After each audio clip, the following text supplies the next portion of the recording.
It is Monday, June 3rd, 2019, and this is the Pro and Con Show. And my name is Michael James Ott. Welcome to the show once again. Every day, almost every day appearing live, but every day appearing for 15 minutes, 20 minutes. Talk about the issues of the day, some of the news, and in the hopes that by covering it without bias, by specifically pointing out how opinion and analysis and bias come at us, and then hoping to encourage everyone to strain that out to separate the wheat from the chaff. So today we have in today's news, again Monday, June 3rd, Mr. Trump is in the United Kingdom. He has just finished up with a big occasion put on by the Queen over there in the UK. Let's see here what else is going on here. So the significant negative is, it says here, NPR, what I consider to be somewhat unbiased news reporting on the whole, in general. So the title or the headline is, "In his UK visit, Trump navigates a strained transatlantic relationship." So so they read toast to each other over there in this, was an extravagant event that they had. So let's just go through the rest of NPR, looking for some things here.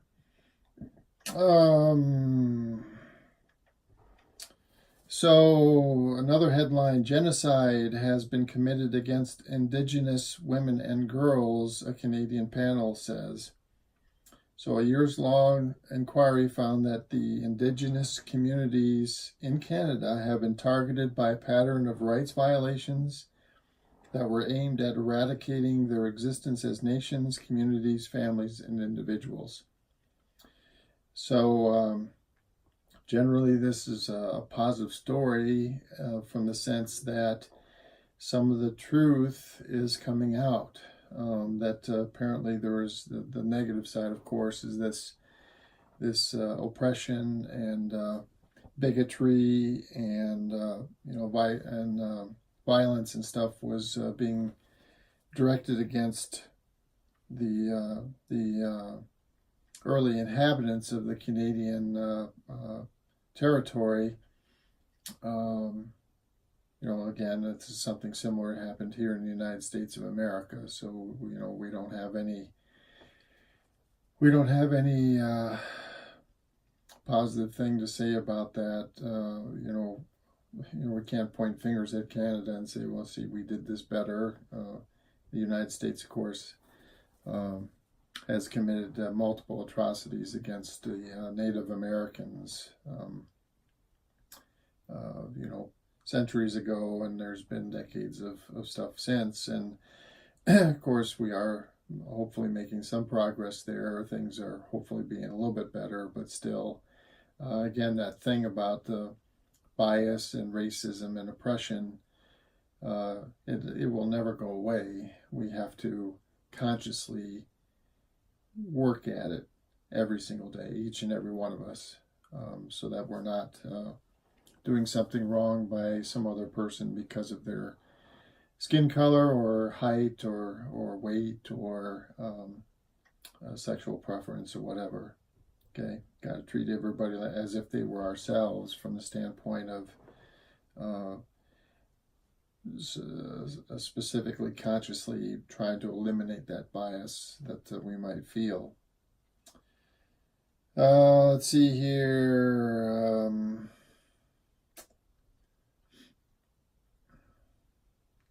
As the line into America slows, communities form and wait on the Mexican side. So U.S. border officials are strictly limiting the number of asylum seekers that they'll allow to legally cross the ports every day. and this is creating backlogs of migrants that are forming these like tent cities. And here's a little picture of one that shows a child in amongst these tents that people are living in near the border.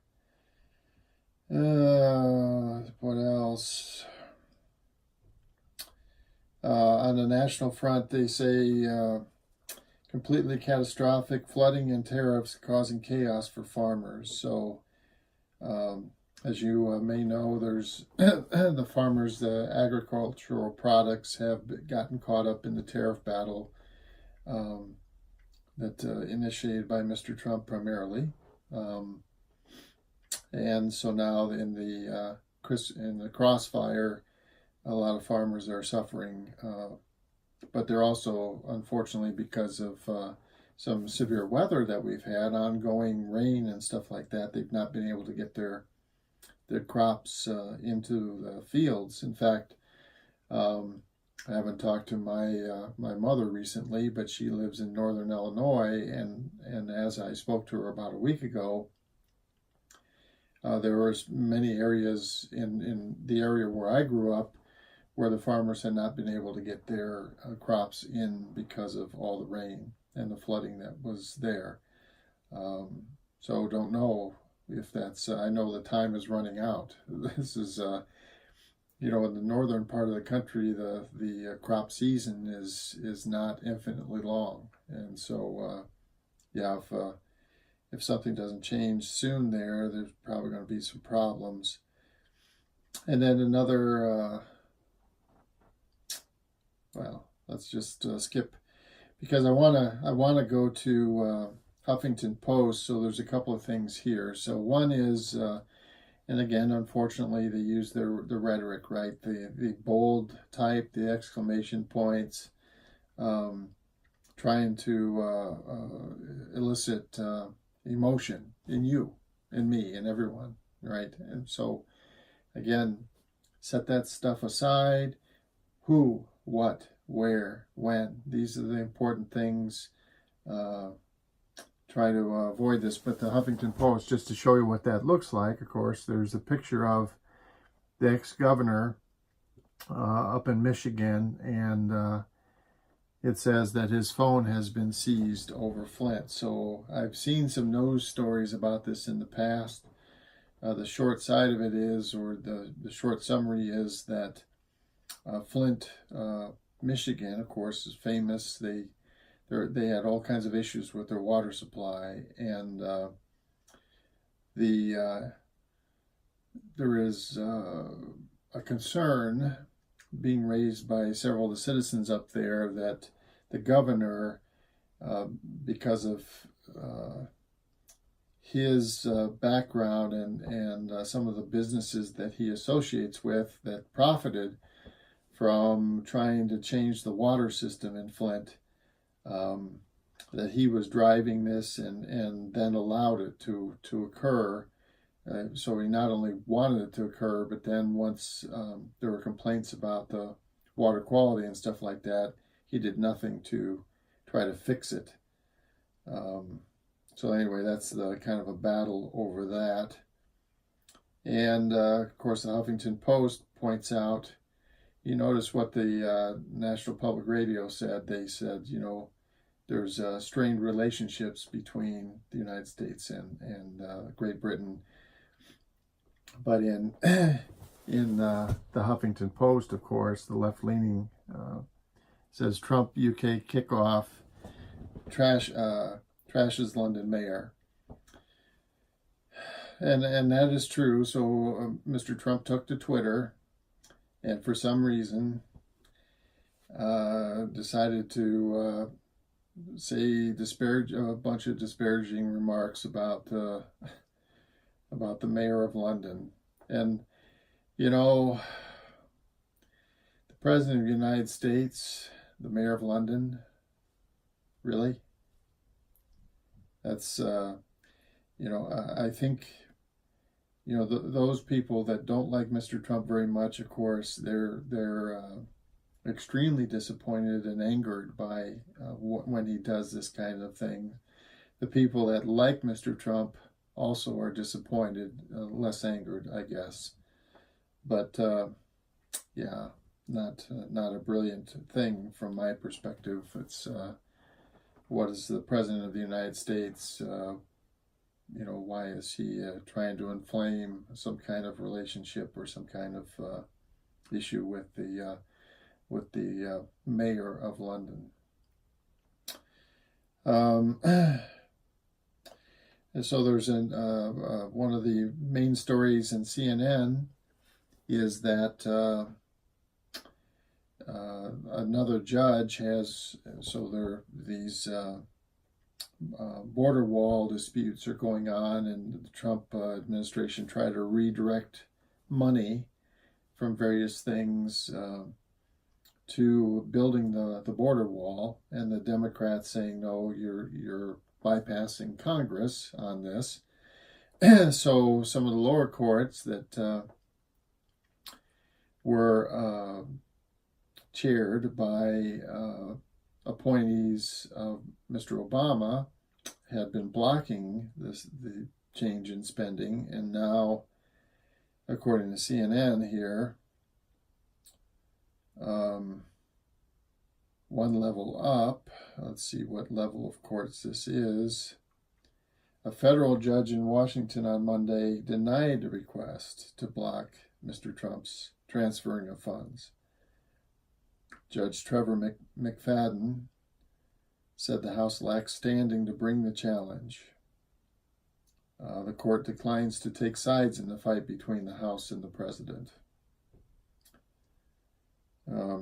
So this is some of the stuff, of course, is going to end up in the Supreme Court. It's going to be interesting because of the recent appointees of Mr. Trump who are now on the Supreme Court. But anyway,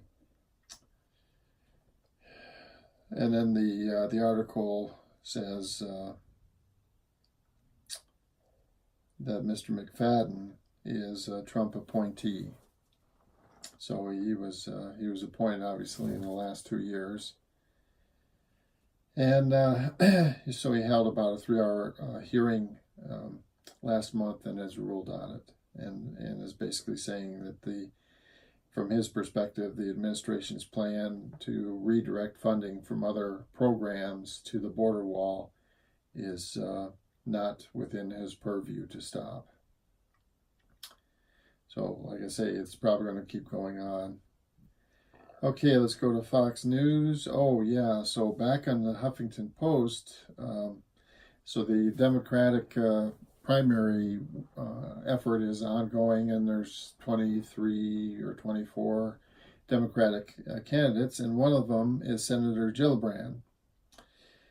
And so the headline on the front page of the Huffington Post is Gillibrand shuts down Fox News host who asks about men's seat at the table. So I haven't read that article, but basically it's saying that she was forceful and or inferring and potentially righteous or rightful to shut down some questions about it appears to infer that women shouldn't be a part of government or whatever.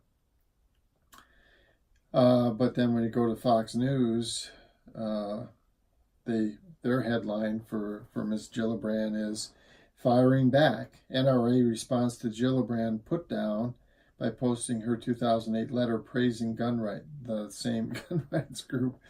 And to their credit, okay, they post the letter in here. And so there's I'll go ahead and show you the headline there. There it is.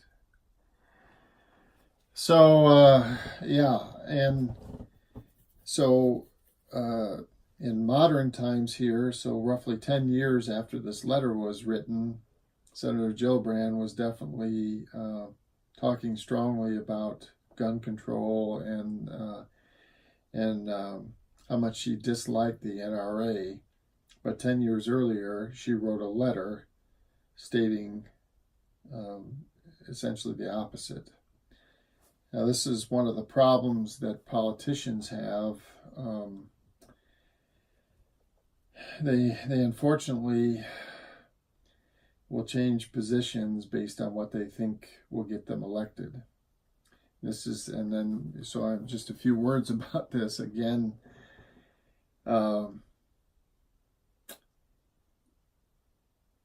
This whole thing about trying to get elected, trying to accumulate wealth, influence, and power by being elected to a public office. This is one of the things that I contend, and one of the reasons why I do this show is to encourage us, all of us, to reconsider how we get people to serve us in government. And this thing about people who want to be in the public eye, who want power and prestige, and they're volunteering to come forward and then going through this election process that has nothing to do with how they're going to serve the average person, you and me. All it shows is how hungry are they to acquire power, wealth, and influence. That's all it shows. And to me, certainly we are the worst for it. We are the worst for it. So I'm hoping that over the course of the next months, as I talk about this over and over and over again, and hopefully more and more people see these videos, that we can agree together, those of us that are just regular folk, that aren't interested in anything from our government other than that it's a reasoned, reasonable, efficient way of meting out, justice and fairness.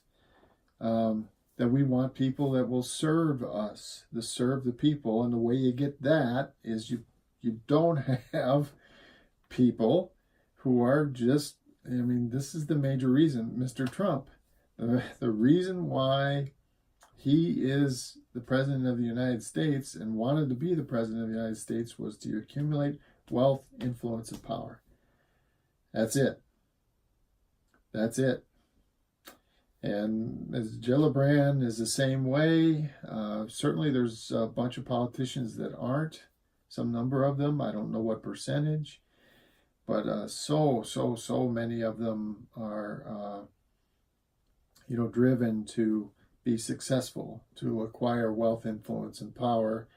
And if you've watched some of my other videos or gone to my website, you know that we have to change our definition of success.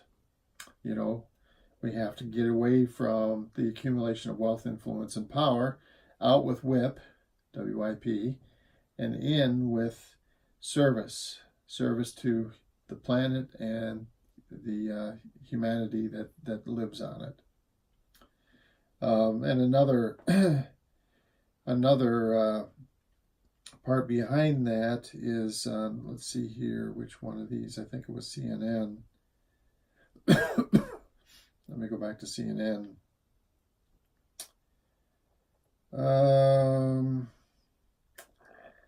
Well, I don't see it. Which one of these had it on here? Well, anyway, one of them had Forbes posting the, here it is. So the Huffington Post, Forbes ranks the 40 richest people in the world. Okay, it's an advertisement by Forbes. So there you go. There's a sneaky part here. But again, this is something that people only care about because they're trying to, acquire wealth, influence, and power. They're trying to be successful as we've defined it. And it causes an onslaught of problems for us, and we could fix them.